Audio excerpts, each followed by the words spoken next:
जय श्री राधे कृष्णा। जय श्री हरि विष्णु।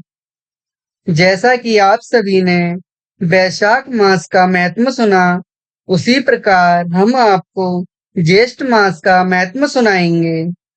तो चलिए शुरू करते हैं। भगवान गणपति का नाम लेकर ऋषि लोग स्कंद जी से बोले, हे षणानन, हम लोगों ने विस्तार पूर्वक वैशाख मास का महात्म्य भी सुना, परंतु फिर भी मन को तृप्ति ना हुई। इसलिए सबको संतुष्ट कर देने वाला ज्येष्ठ मास के महत्व को कृपया कर आप कहिए, जिसके द्वारा श्रोताओं के पाप का नाश हो। इस ज्येष्ठ मास के देवता कौन हैं? इसके सेवन से फल क्या मिलता है और इसके सेवन की क्या विधि है? यह सब हम लोगों से कहिए। स्कंद जी ऋषियों से बोले कि हे महाभाग, ठीक है, आप लोगों ने लोक उपकार के लिए उचित प्रश्न किया है। मैं ज्येष्ठ मास के महात्म को कहता हूँ। जिस तरह समस्त देवताओं में विष्णु भगवान बड़े हैं, प्रशंसनीय हैं और प्रजाओं के पालन करता है, उसी तरह यह ज्येष्ठ मास समस्त मासों में श्रेष्ठतम है।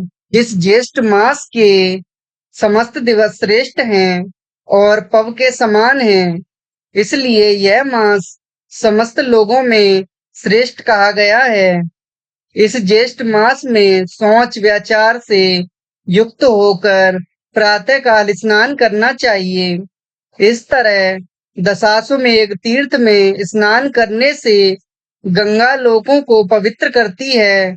समस्त पापों के नाश के लिए ज्येष्ठ मास में स्नान करें, दशाश्वमेधेश्वर का दर्शन करें, तो उस स्नानकर्ता का पूर्व जन्म नहीं होता।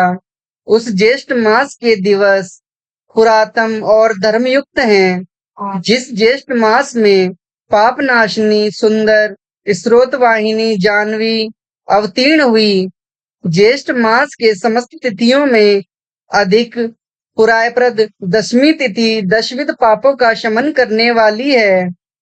उस दिन स्नान और दान अवश्य करना चाहिए। जल पूर्ण, घट दान, जल दान, तालपत्र दान, चंदन दान, छत्र दान और जूता दान श्री त्रिविक्रम भगवान के प्रत्यर्थ करना चाहिए। जूता दान का मंत्र, हे केशव, कैटक शर्करा आदि से रक्षा के निमित्त जूता दान करूंगा, जो कि सभी स्थानों में सुख देने वाला है। इसलिए जूता दान से आप मुक्ति शांति प्रदान करें।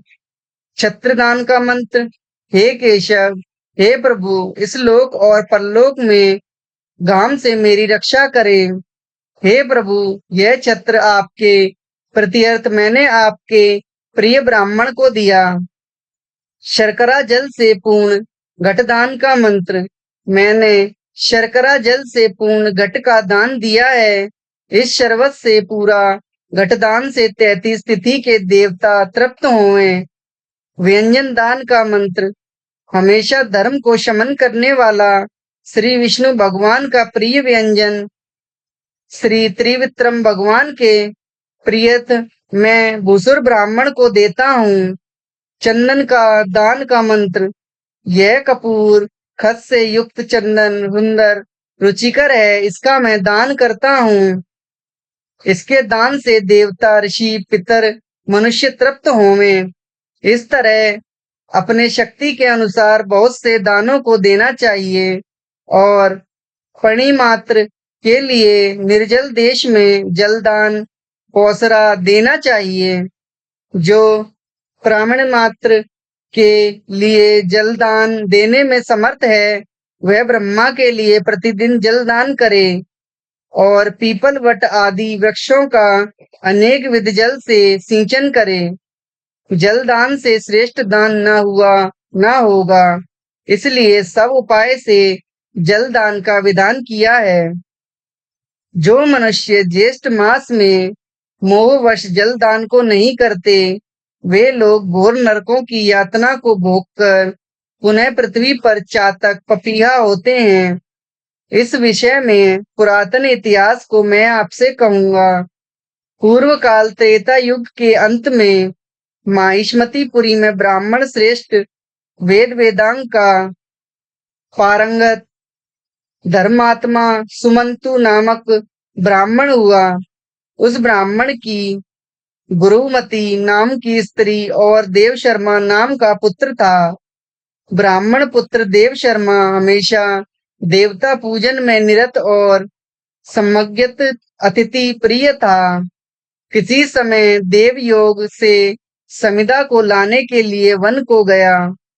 वहां प्रतप्त तेज किरणों के लगने से और कृपा से अत्यंत व्याकुल हो उठा।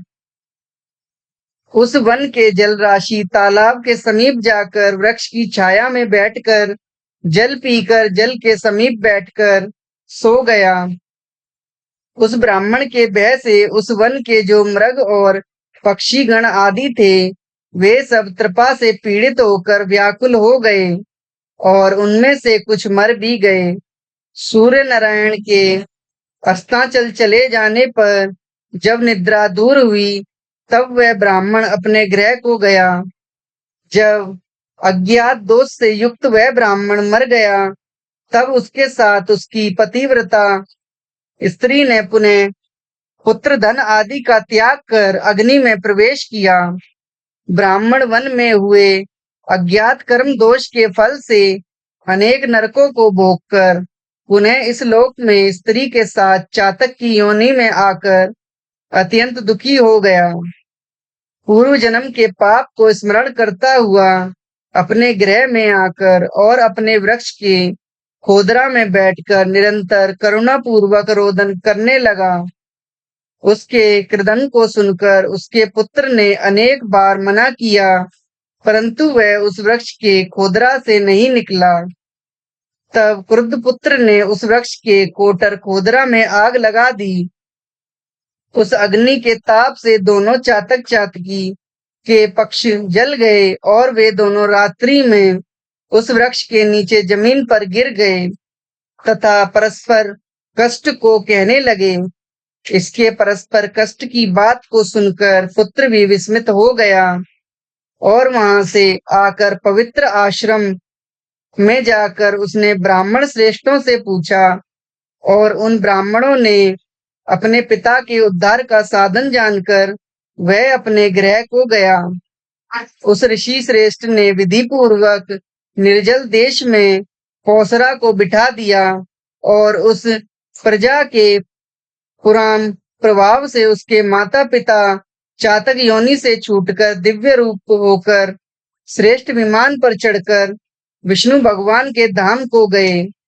हे विप्र लोक, मैंने पूर्व का वृतांत श्राप लोगों से कहा जो कि जल मार्ग से अवरोध के बाद जलदान का अद्भुत महिमा का वर्णित है। इति भी भविष्य पुराणे ज्येष्ठ मास में यह था जेठ मास का भाग 1। धन्यवाद। बोलो भगवान विष्णु की जय।